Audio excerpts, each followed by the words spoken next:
bonitos e bonitas, bem-vindo à segunda aula do curso BNCC, Foco na Educação Infantil. Eu sou o professor Ítalo Bandeira e hoje nós vamos continuar nossas discussões a respeito da Base Nacional Comum Curricular, uma reflexão voltada para a educação infantil, para o ensino e a aprendizagem dos nossos pequenos, para o desenvolvimento deles. Mais uma vez, minha gratidão por estarem aqui, por comentarem esse vídeo, por curtirem esse vídeo e por valorizarem o meu trabalho. Vocês estão no meu coração. Na nossa reflexão de hoje, para iniciar, nós somos humanos e precisamos nos tratar dessa forma como humanos. Eu trouxe essa postagem que eu fiz recentemente no meu Instagram. Alguns de vocês já me seguiam no Instagram anterior.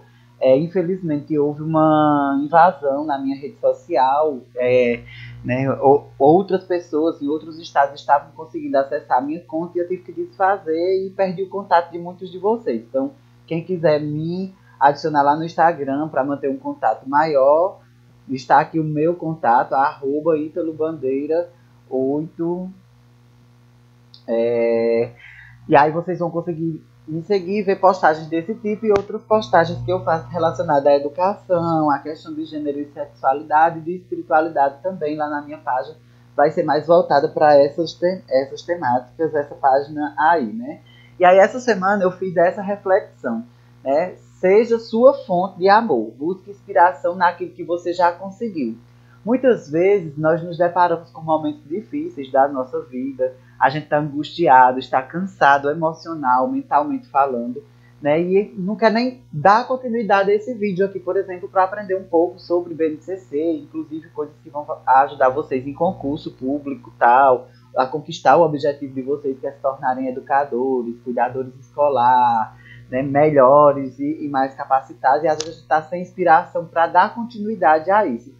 Então olha para dentro de você mesmo e olha a tua trajetória de vida, quantas coisas boas você não já conquistou, A gente acaba construindo o hábito de olhar para o negativo, para os problemas que a gente já enfrentou e a gente acaba esquecendo das soluções que nós encontramos, das superações que nós já vivenciamos. Então busque inspiração na sua própria trajetória de vida.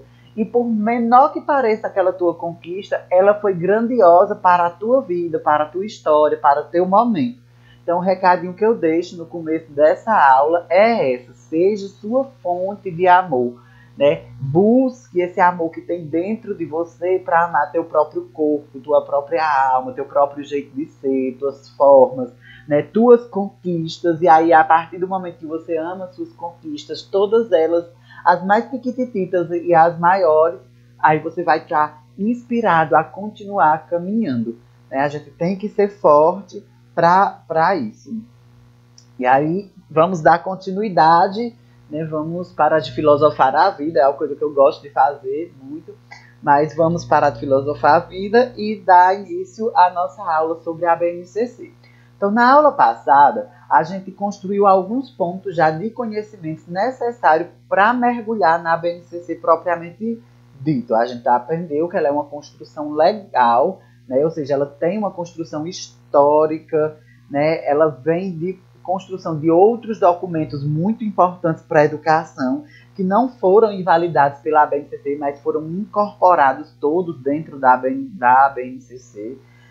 Nós percebemos também que ela é composta por 10 competências gerais que vão estar nas 3 fases da estrutura do ensino da atual educação brasileira, que é a educação infantil, a qual esse curso é voltado, a educação fundamental, que a gente já viu no curso anterior, e o ensino médio, que, se vocês tiverem interesse, a gente pode elaborar um curso só sobre ensino médio, E a gente, para mergulhar na educação infantil, faz necessário que todos nós tenhamos conhecimento da história da infância, Da história do que é ser criança, de como a sociedade enxerga o indivíduo criança, o sujeito criança, como a sociedade, ao longo da história, enxergou de diferentes formas o conceito de infância. E a partir disso, conforme a criança foi sendo vista de maneira diferente, né, a educação infantil ela foi sendo concebida, foi sendo gerada até nascer no formato que nós vamos estudar hoje. E com certeza, como tudo na vida é dinâmico, é propício a mudanças, nós vamos ter futuramente uma nova educação infantil bem mais completa do que a gente tem hoje. Né? Mas enquanto isso não chega, e agora? O que é que a gente vai estudar? E agora? O que é que a gente vai aprender? Nós vamos entrar na BNCC propriamente dito? Claro, meus amores, eu não ia fazer um curso da BNCC sem falar sobre ela, né? Mas vamos lá. Primeiro a gente precisava daquela introdução da aula passada e agora a gente mergulha na BNCC. Eu gostaria aqui de pedir, né, formalmente desculpa ao grupo que faz parte desse curso por não ter enviado material nas semanas anteriores. Eu tive um pouquinho dodói, mas já estou bem, já estou pleno e lindo aqui, como sempre. Claro que vocês não estão me vendo, mas eu estou. E aí a gente vai dar continuidade ao curso e eu mando material e vou estender um pouco o prazo para vocês entregarem os trabalhos. É tanto que hoje eu nem vou passar trabalho para vocês, tá certo? Mas vamos continuar, assistam a aula para aprender. Façam valer o dinheiro que vocês estão gastando. Na aula de hoje, a temática que eu vou trazer para a gente discutir um pouco é BNCC e educação infantil. O que foi que mudou, o que permaneceu, né? Como está estruturada a atual BNCC, como está estruturada a atual educação infantil, na verdade, né? Porque nós carregamos consigo o mito de que a BNCC ele veio revolucionar a nossa forma de ensinar, de fazer educação, de fazer escola, que educação e escola são conceitos complementares, porém distintos, né, pessoal? Em outro momento eu posso estar discutindo isso com vocês. E aí a BNCC, para muitos educadores, ela caiu de paraquedas. Só que como a gente viu na aula passada, como ela é uma construção histórica, que a gente sabia sobre LDB, sobre parâmetros curriculares nacionais, sobre os parâmetros para a educação infantil, né? Tudo aquilo que a gente sabia sobre o que é fazer educação infantil, ele não vai ser invalidado. Pelo contrário, ele vai ser reforçado em alguns aspectos e ampliado em outros aspectos. Então, na verdade, a educação infantil ela não passou por uma mudança total. Ela passou por mudanças significativas porque foram implementados, incluídos novos itens que eram necessários. Eu olho para a BNCC com um olhar crítico. De fato, em alguns outros momentos, quem fez o curso 1 da BNCC comigo percebe que eu tenho várias críticas em vários pontos que a BNCC traz.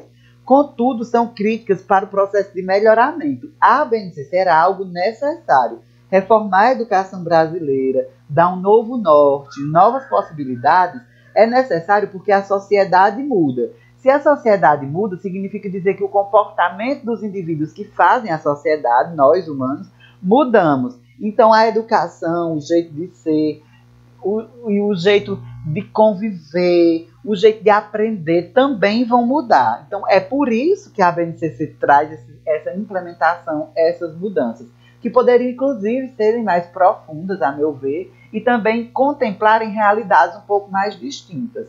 Então, é daí que nós vamos partir para a discussão que vai tentar responder um pouco essas três perguntas que estão aqui.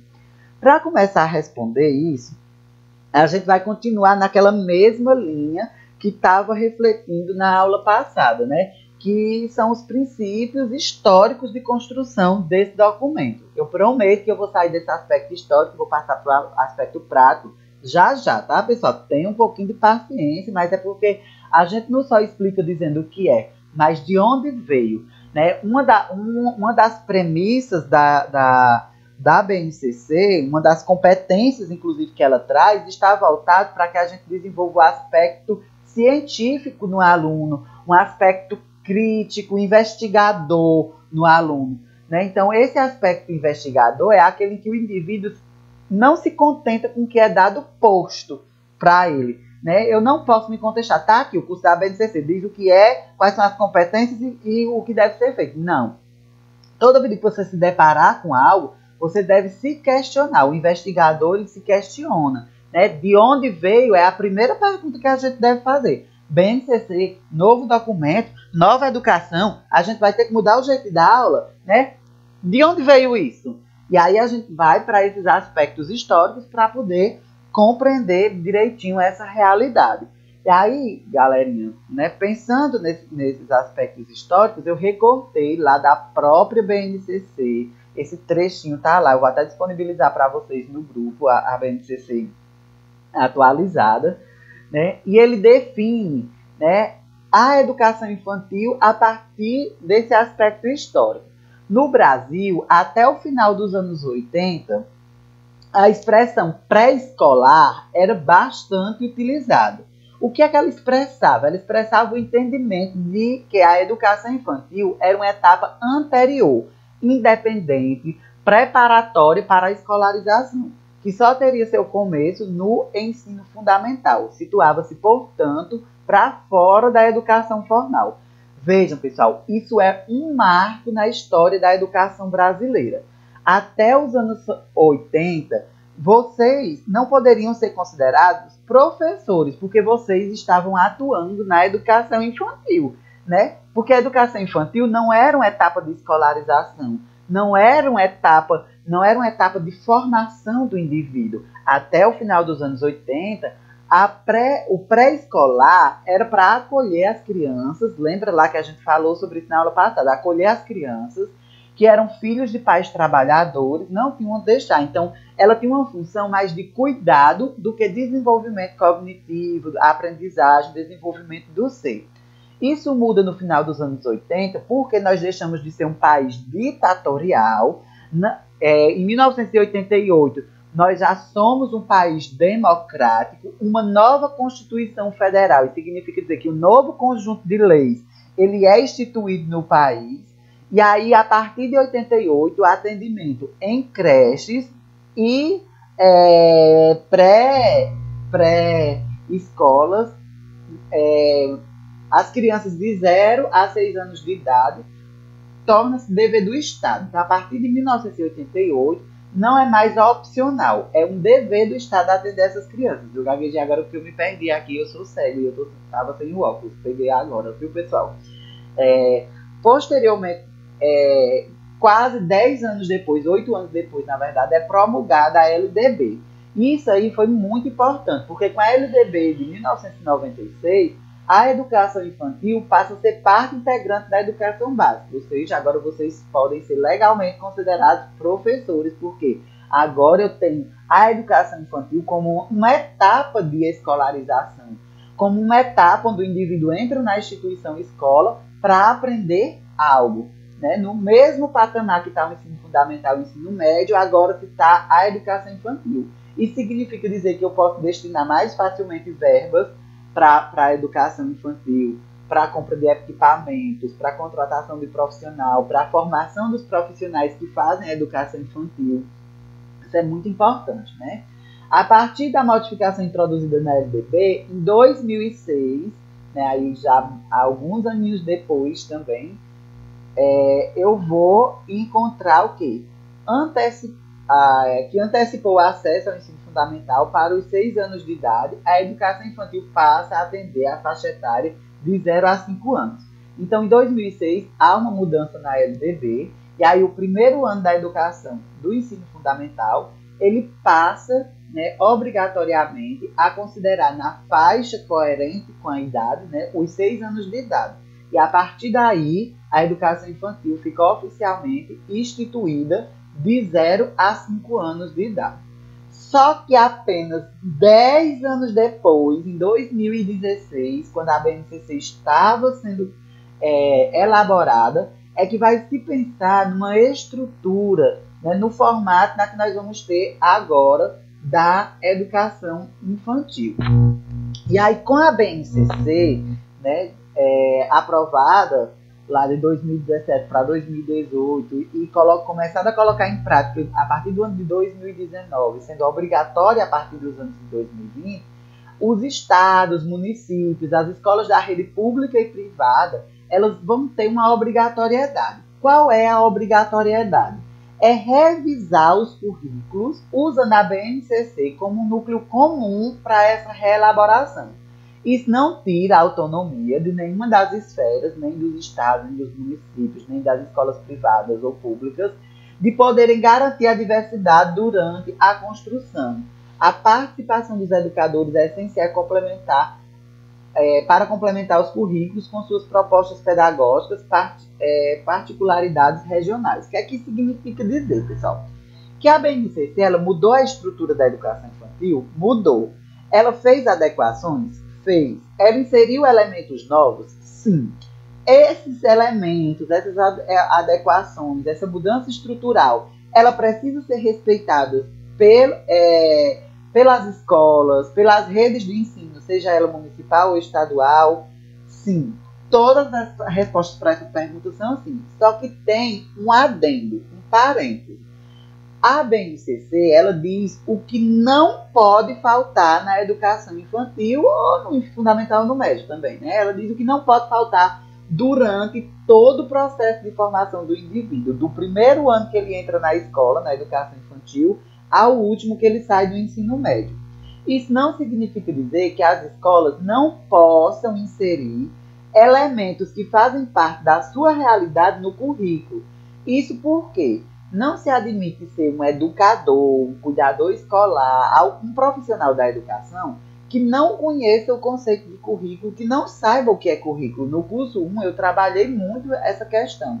Só revisando para quem já assistiu e dando um pontapé inicial, né, explicando o que é currículo, mas que vocês precisam estudar a fundo, porque currículo é uma construção social, cultural, complexa. Ele diz respeito a todas as experiências que são vividas no meio escolar e que possibilitam a aprendizagem, o desenvolvimento integral daquele ser, daquele indivíduo, de forma crítica, de forma cultural, de forma reflexiva, a conhecer o que é a conhecer o que é o conhecimento, olha, bugou, né? A conhecer o que é a sistematização e organização do conhecimento científico que é trabalhado na escola. Tudo isso envolve o currículo. Então, o currículo eles são as políticas públicas, o dinheiro que financia a educação, a matriz curricular, que é o que vai definir quais são os conhecimentos que vão ser estudados, as festinhas que tem na escola, as brincadeiras, as músicas que podem e que não podem. Tudo que é vivência da escola vai ser currículo. Então, dentro do que a BNCC traz, é o que é obrigatório, é o básico, é o que não pode faltar ao estudante da Amazônia, passando pelo Ceará, indo em direção a Santa Catarina, no Brasil todo. Né? Tem que ser vivido, tem que ter que oportunizar a criança a passar por aquilo ali. Mas a escola, particular ou pública, ela pode inserir outras coisas que não fazem parte da BNCC, mas que também não vão na contramão do que a BNCC diz que é correto. Tá certo, pessoal? E aí é onde está o grande problema, a grande questão da coisa. A gente fica muito limitado pelo que esses documentos, que também integram o currículo, né, consideram certos ou errados para o desenvolvimento da educação. E aí onde entra uma coisa, né, chamada currículo oculto, que é o que o professor faz, que não está no documento, mas que ajuda, que contribui com o desenvolvimento. Então pode fazer ao contrário, né? Vamos lá. E aí, pensando a BNCC, o que é que ela traz para a educação infantil? Primeiro de tudo, é a estrutura. Como está dividida a educação infantil? Né? Lembra que eu falei de creches e espaços pré-escolares? São dois espaços diferentes, que já vão estar definidos a partir dessa estrutura. A BNCC, ela garante na educação infantil dois aspectos: os direitos à aprendizagem e ao desenvolvimento. Aí já a gente vai entender o que é esse direito. São esferas, são vivências que as crianças têm e que elas desenvolvem determinadas competências e determinadas habilidades de acordo com a sua faixa etária de idade. Né? Cada faixa etária de idade ela vai determinar o desenvolvimento cognitivo, emocional, intelectual, motor, né? Específico a partir dos direitos da aprendizagem e desenvolvimento que são definidos pela BNCC, que já eu falo quais são. Essas competências e habilidades, elas são desenvolvidas junto às crianças a partir de campos de experiências. É como se a gente pegasse as experiências que a criança pode viver na escola e agrupasse elas em conjuntos. Tem aqueles conjuntinhos da matemática, a definição do conjunto na matemática. Não ai, vale, eu ia falar uma coisa e esqueci, olha. O conjunto na matemática, ele não tem elementos que estão dentro dele, pronto. A gente vai pegar um círculo, vários círculozinhos, e cada experiência que a criança vivencia, ela vai estar dentro de um campo, dentro de um conjunto, né? E aí, os campos de experiências vão ser diferentes. Se a criança tem de 0 a 1 ano e 6 meses, eles vão estar na creche. Vão ser campos de experiências mais voltados para o cuidado, para a convivência com outros humanos que não fazem parte do grupo familiar. Se ela é uma criança bem pequena, de 1 ano e 7 meses, 3 anos, a 3 anos e 11 meses, ela vai estar começando a se inserir em campos de experiências de descoberta do próprio corpo, né? E aí as crianças pequenas, de 4 a 5 anos e 11 meses, elas vão vivenciar aquela fasezinha final da educação infantil, que seria o infantil 4 e 5, onde elas já começam, além das experiências do brincar, do interagir socialmente, a aprender um determinado conteúdo, né, um pouco mais elevado, preparando-a para o ensino fundamental, né, para a fase inicial do ensino fundamental.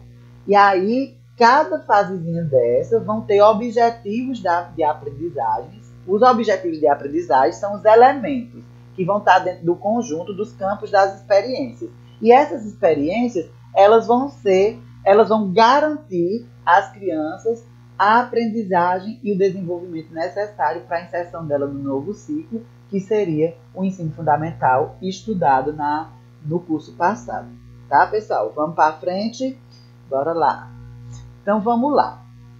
Quais são os direitos à aprendizagem e quais são os campos de experiências? Vejam só, pessoal.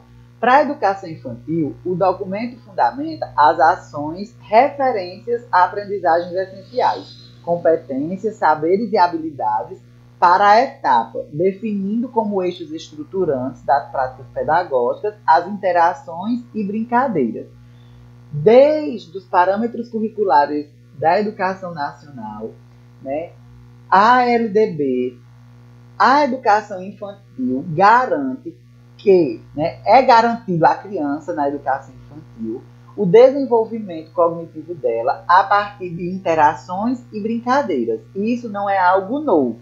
O que nós vamos ter de novo na BNCC é que ela pegou essas interações e brincadeiras e dividiu elas em direitos à aprendizagem e campos de experiência. Ou seja, enquanto elas interagem umas com as outras, com os seus professores e cuidadores, com os coordenadores, diretor, colegas de outra turma, com a menina da limpeza que ajuda a dar banho nelas, enfim, com todo mundo que convive na escola, ela deve, enquanto ela interage, enquanto ela brinca com esses indivíduos que compõem a escola, ela deve aprender a conviver, ela deve aprender brincando, ela deve aprender a participar socialmente, ela deve aprender a explorar a si mesma e ao meio em que vive, a expressar o que está sentindo, a conhecer o próprio corpo, a própria natureza, né, os seus limites e a sua capacidade de ir além.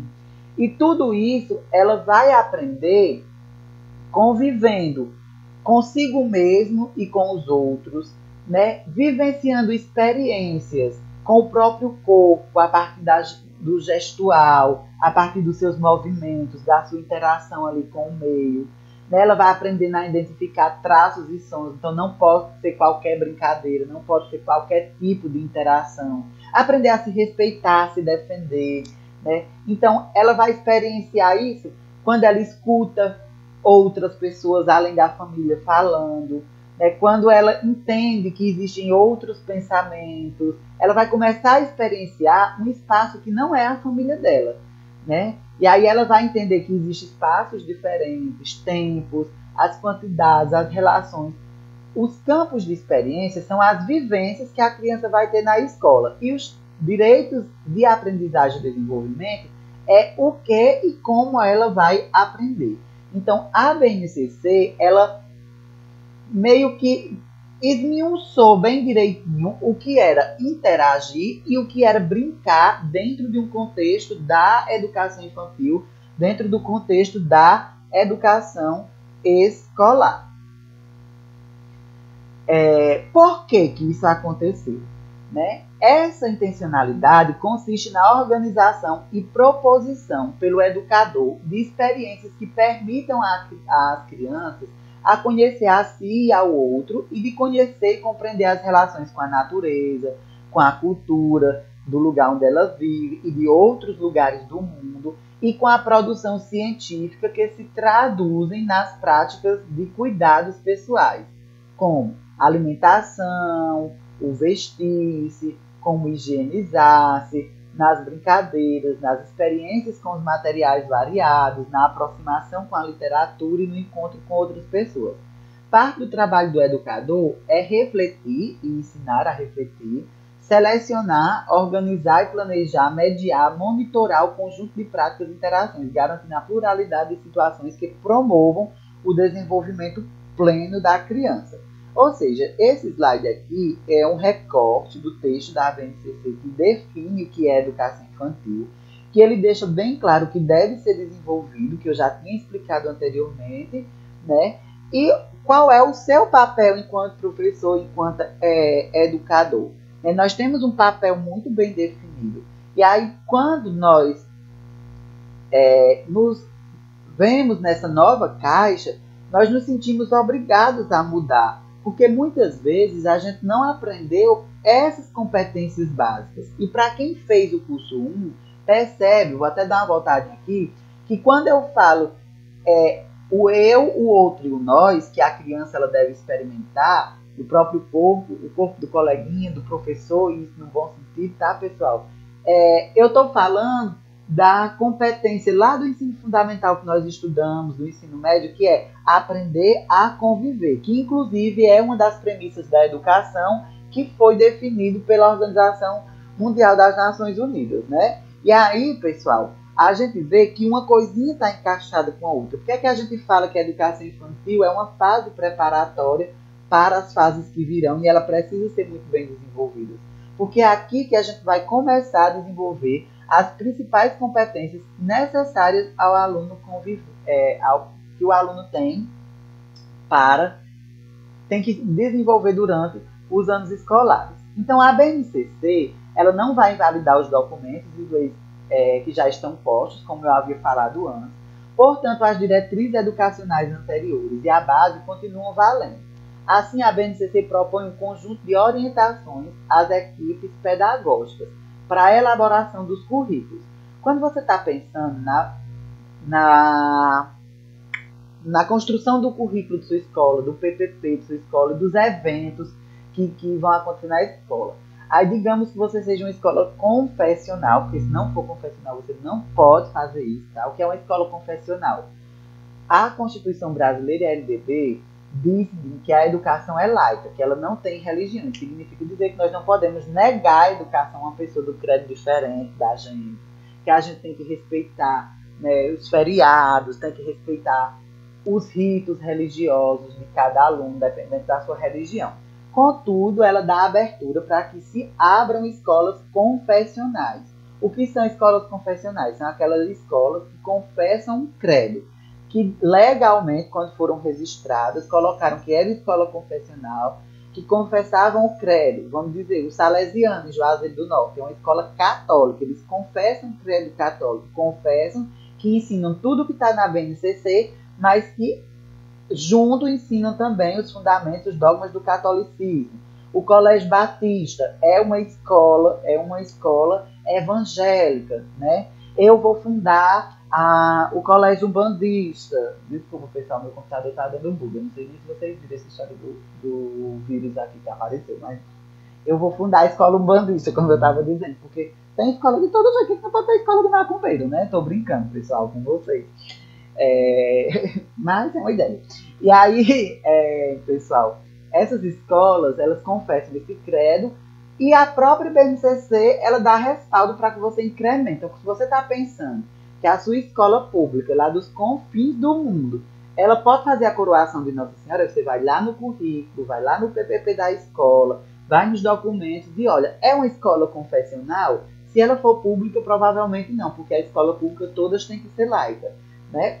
Mas a própria BNCC, ela vai e diz também que deve se respeitar as regionalidades, que pode se inserir festejos, que pode se inserir momentos em que o aluno aprenda, né, sobre sua cultura e sobre as outras culturas. Então também você não pode obrigar todo mundo a participar, pode ter pessoas que têm de outro credo. Isso é um exemplo voltado para a religião, mas eu posso dar vários outros exemplos, né, aqui eu vou passar o dia. Então vamos seguir. Os eixos estruturais da educação infantil continuam os mesmos, conforme propõem as diretrizes curriculares de 2009 e os documentos relativos ao segmento. Portanto, interagir e brincar continua sendo o foco do trabalho com esses alunos. Ou seja, o aluno da educação infantil, ele deve aprender interagindo com o meio onde ele foi inserido ali agora, na educação infantil, e aprender brincando. Não é que na educação... Eu já presenciei algumas práticas de educadores da educação infantil que gritavam com os alunos: vocês têm que prestar atenção, vocês têm que ver o que está aqui no quadro. Nós sabemos que, psicologicamente falando, aquela criança ela é imatura, ela não está na fase do desenvolvimento cognitivo de aprender apenas observando o professor escrevendo no quadro. Então, é por isso que é importante o direito à aprendizagem. Ele vai nos nortear como deve ser feito, né? O que é que deve estar presente dentro dos campos da experiência. Que tipo de convivência? Aquele indivíduozinho lá do infantil 3, 4, ele vai aprender a respeitar o coleguinha, só eu dizendo, se ele não sabe o que é respeito, ele vai aprender a partir do que ele vivencia. Então, cabe ao professor, né, desenvolver metodologias em que ele conviva com o outro, em que ele brinque com o outro, em que ele possa expressar suas opiniões a respeito de não gostar ou gostar do que o coleguinha fez ou deixou de fazer durante a brincadeira. E a partir daí você vai mediar o aprendizado, dizer o que ele tem, o que ele não tem que aceitar, o que ele pode, o que ele não pode. E aí por diante. E esse processo todo é o do autoconhecimento e do conhecimento do seu meio. Pessoal, só um segundo, por conta do vírus, eu vou só verificar aqui se continua gravando, tá? A aula continua assim, gravando. Vamos lá, eu vou voltar para o slide. Voltando, aqui nós estamos. Isso vai sair no vídeo, porque eu não vou ter tempo de editar para cortar, galera.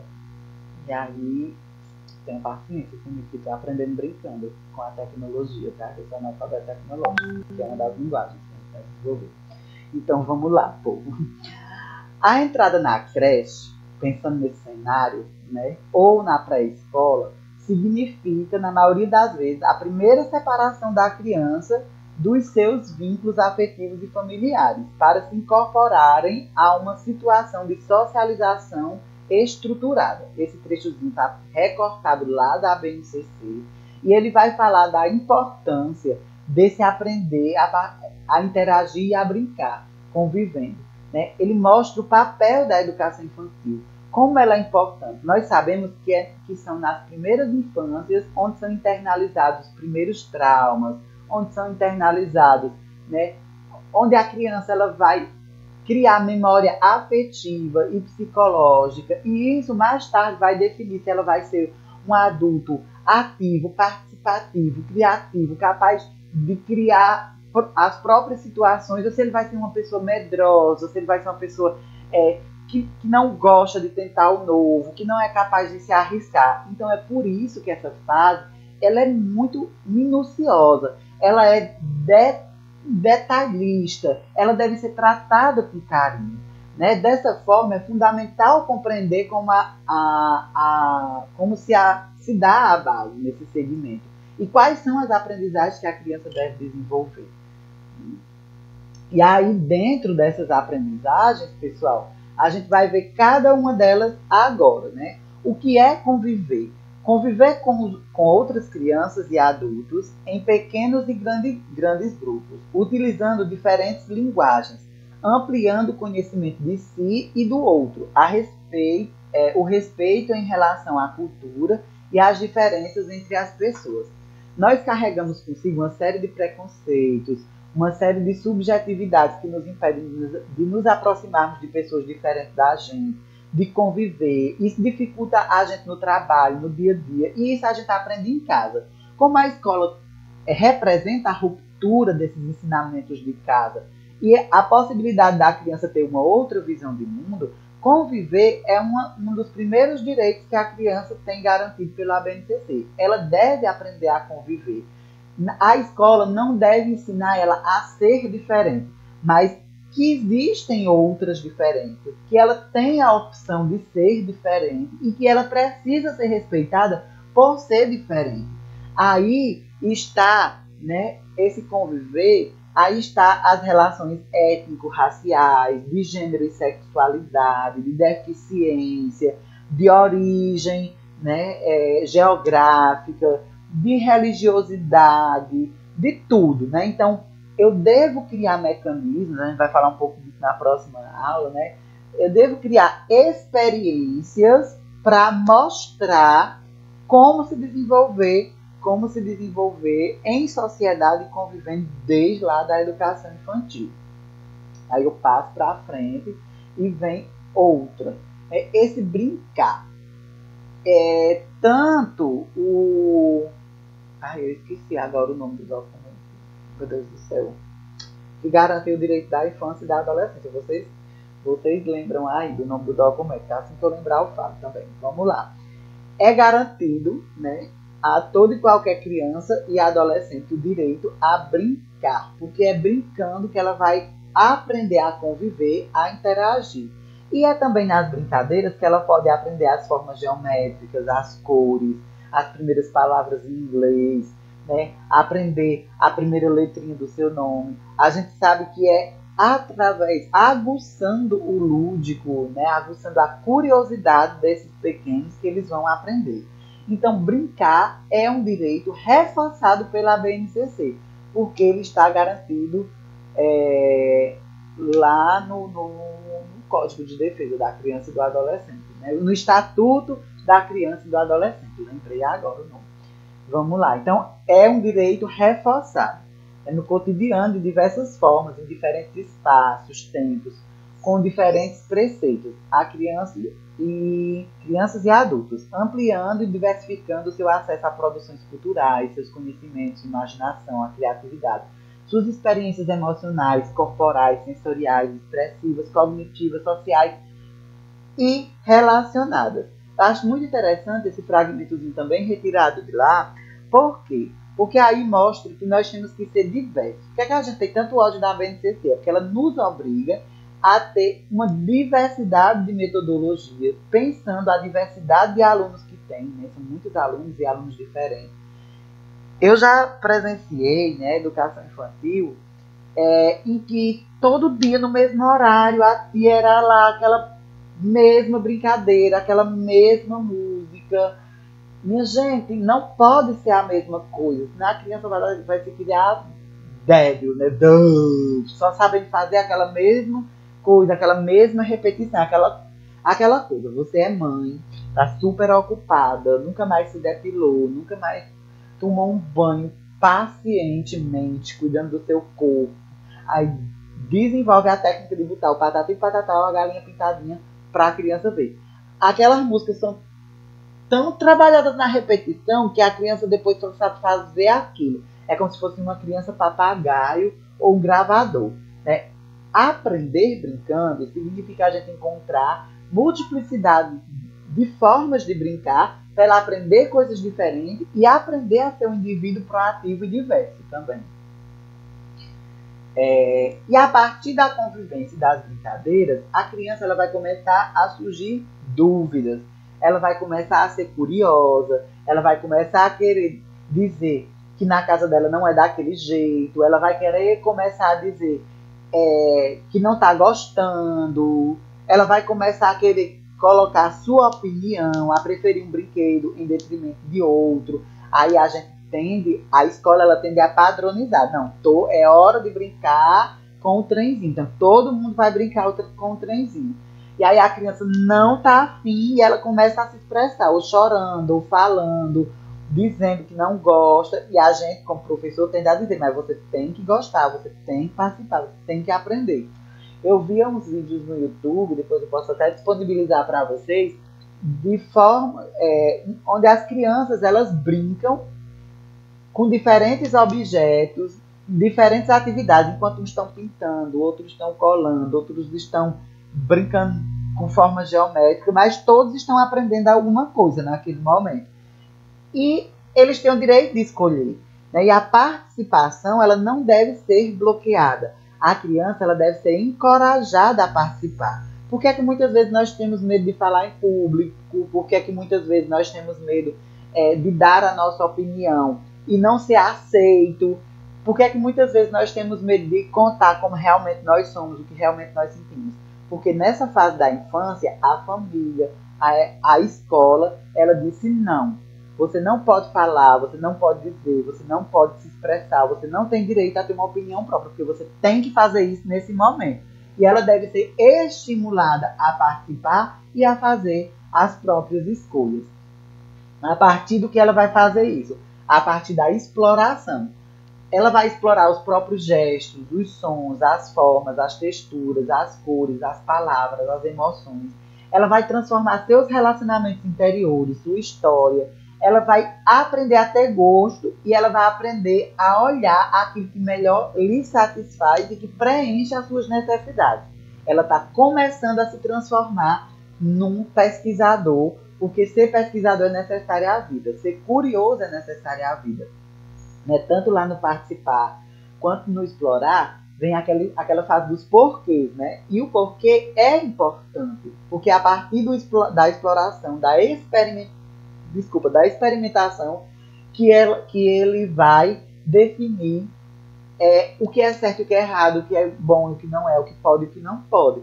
Né? Então, deve-se estimular e explorar. É nesse direito da aprendizagem que a gente vai estar construindo aquele indivíduo que vai desenvolver aquela competência lá das competências gerais, voltado para a produção do conhecimento científico, para a pesquisa científica. Se ele não for encorajado a se perguntar e a perguntar sobre o seu meio, a explorar os objetos que tem no seu meio, ele não vai ser um indivíduo capaz de produzir ciência, de questionar, de aprender com facilidade.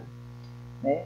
De expressar. Né? Eu já falei um pouco sobre isso quando estava falando da participação. A participação inclui desde a expressão, né, como indivíduo criativo, sensível, dialógico, como sujeito dialógico, né, capaz de dialogar, usando diferentes linguagens. Né? É aqui nessa expressão onde a gente identifica muitas vezes crianças que são maltratadas, que são violentadas em casa, mas também aquelas que são tratadas com amor, com carinho, que em casa são estimuladas a aprender também. Então, essa capacidade de expressão, ela está no desenho constante do sujeito, da educação infantil. Ela está na forma, no gostar ou não de brincar, nos brinquedos preferidos, na linguagem do próprio corpo, se é daquele indivíduo mais retraído ou não. E a partir dessas identificações que nós, enquanto professores, fazemos, nós temos que aprender, então, a identificar, mas também a agir de acordo com o que nós estamos identificando. Né? E, por fim, dentro dos direitos à aprendizagem, a gente precisa conhecer-se. Né? Esse conhecer faz parte da construção da nossa identidade. A gente precisa se conhecer enquanto indivíduo, nosso próprio corpo. A criança ela precisa fazer as descobertas dela, é onde está aquela descoberta do gênero, que a menina tem piu-piu e o menino tem pingolim. As descobertas sociais, né, de como é conviver, de que a cultura do meu coleguinha é diferente da outra cultura. né, constituindo imagens positivas sobre si mesmo. Ah, eu tenho o cabelinho enrolado, crespo, meu coleguinha tem o cabelinho liso, mas eu sou tão bonito quanto ele. Né? Ensinar esse processo de autovalorização está lá naquela competência emocional, nas competências gerais, né, da emoção. Então, quando o indivíduo vive experiências negativas, quanto ao seu próprio corpo, quanto à sua própria aparência, quanto à sua própria linguagem, seu próprio jeito de ser, a sua cultura, ele tende a ser um sujeito emocionalmente dependente, desequilibrado no futuro. Então, por isso que é muito importante vocês, educadores, né, desenvolverem conhecimento a partir da psicopedagogia, da neuropsicopedagogia, porque eu preciso entender diferentes corpos e diferentes linguagens que esses corpos trazem para poder saber agir com cada indivíduo de forma específica, porque a gente tem que trabalhar o coletivo, mas a gente não pode esquecer de trabalhar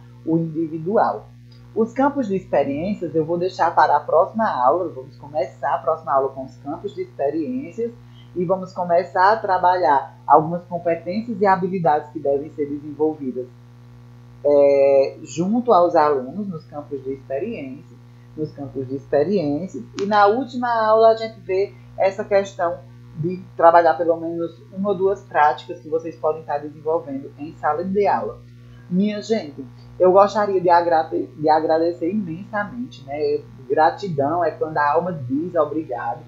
E eu não canso de dizer, se você chegou até o final desse vídeo, minha alma se alegra muito. Porque você escolheu melhorar enquanto pessoa, porque você escolheu melhorar enquanto profissional, porque você escolheu, né, aprender algo novo, ou pelo menos ouvir o que já sabia e se permitir refletir sobre o que você já sabia.